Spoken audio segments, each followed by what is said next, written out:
हज़रत मुस्लिम मौद रज़ी अल्लाह ताला अन्हो एक दफ़ा एक तोता शिकार करके लेके आए थे।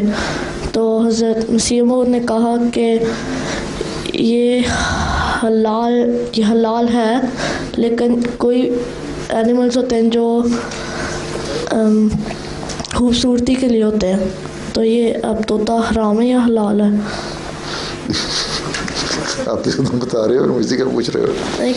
क्यों दूसरे तोता जो है मकरूह है, हराम नहीं है, ये नहीं कहता हलाल है। हमने कहा ठीक है, बाज़ जानवर हराम तो नहीं होते, लेकिन ज़रूरी नहीं होता कि हर जानवर को मारा जाए, हैं? बाज़ जानवर परिंदे जो खूबसूरती के लिए भी होते हैं। तोता जो है वो इस तरह हलाल नहीं है, हैं? मकरूह, क्योंकि वो हर चीज़ भी खाता है।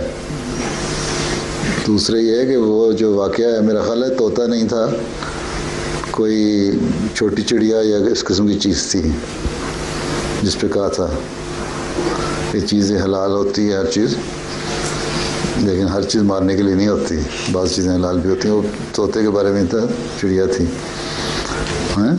तोते के बारे में ये था कि ये मकरूह हराम तो नहीं इसको कह सकते, लेकिन बाज़ परिंदे खूबसूरती के लिए भी होते हैं।